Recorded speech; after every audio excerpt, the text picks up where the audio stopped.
Hello and welcome to your in-depth weekly horoscope for week commencing the 10th of April for the Sun or the Ascendant. I'm going to give you a collective overview that we can all relate to, but please stay with me as I explore each of the 12 zodiac signs from Aries through to Pisces in much greater detail. If you're a returning viewer, thank you so much for joining me once more. If you're new here, it's great to have you with us. This is very much a community, so please share any thoughts you have, and I'd be honoured if you would subscribe to the channel. So please click or tap on the bell notification symbol. However, if you would like to understand how more serious astrology can play a role in your life and your decision making, if you do give me 3 pieces of personal birth data of time, date and place of birth, I can prepare for you your life roadmap report. This will help you to get a much more intimate understanding the patterns that have played out so far, but how you can overcome the challenging ones and seize the more positive ones more firmly. Also, in my special package of 30% off, you can get your 12-month personal forecast, totally unique to you. Now please see below for more on that, but if you don't know your time, if you can give me your date of birth and your place of birth, I can produce your solar chart. This won't have an ascendant, it assumes the moon at midday, but if you really enjoy my YouTube videos, you can align it with your sun sign really well.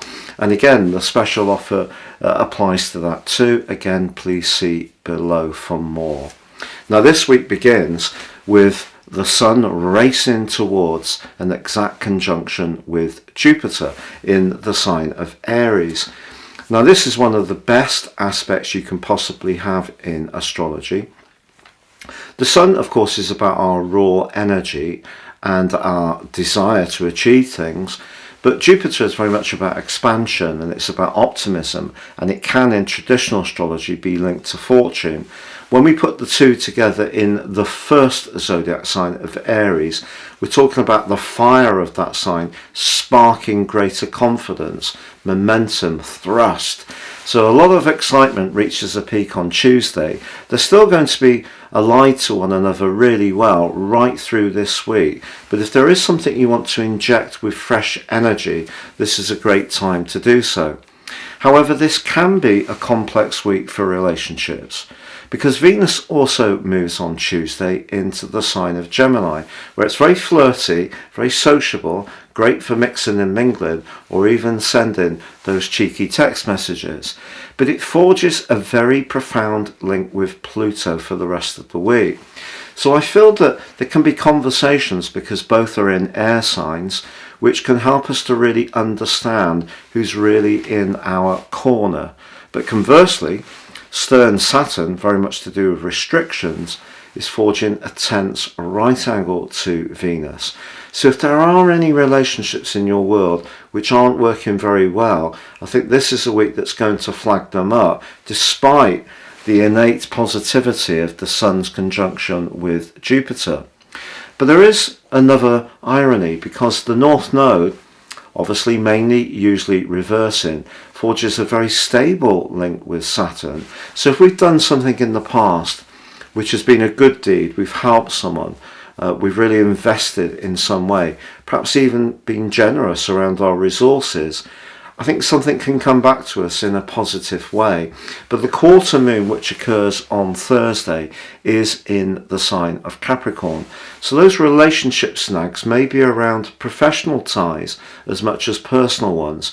Jupiter's involved in that event too, so that's telling. And it's asking us really to stay grounded. For example, if we felt we had such a super duper idea and we really felt that everyone should be just in awe of its magnificence, the chances are that somebody in a position of influence, someone who's been around a bit longer, someone who's quite experienced, who could be important to the next phase of the development of this, whether it's the bank manager, a business advisor, an investor, someone in the family, or perhaps even a boss. It's important to keep those more traditional people on side. So we need to make sure that anything we are promising we can deliver on in a meaningful and tangible way, which is very Capricorn. However, by the end of this week, Mercury does just edge forwards, although it is slowing down, ready for its retrograde, which begins next week, into a conjunction with Uranus. So some kind of innovation or unusual idea around how to use our resources could manifest itself as this week draws to a close.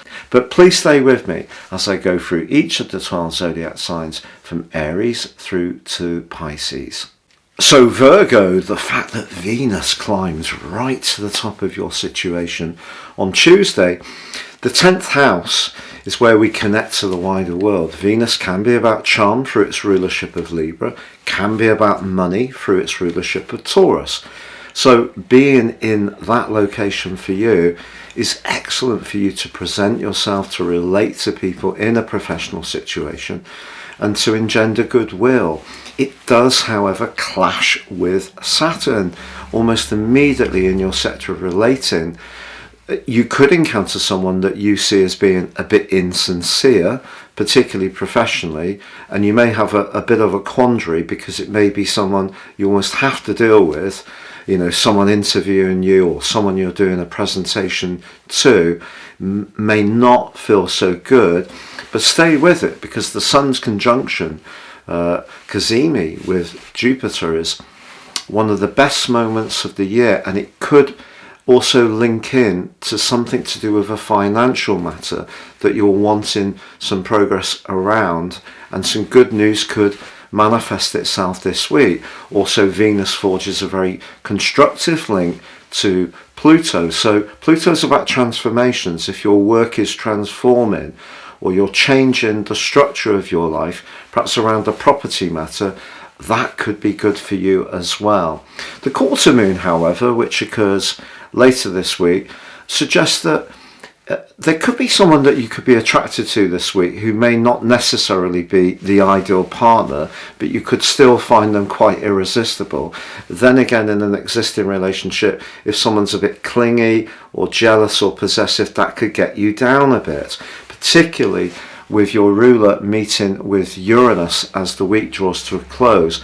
That part of you that's been provoked quite strongly in recent years to be more devil-may-care, to live in the moment more, not to be so caught up in terms of providing support to others, that part of you really comes strongly into focus for the next phase of this month, from week commencing the 17th, but it really starts to crest at the end of this week.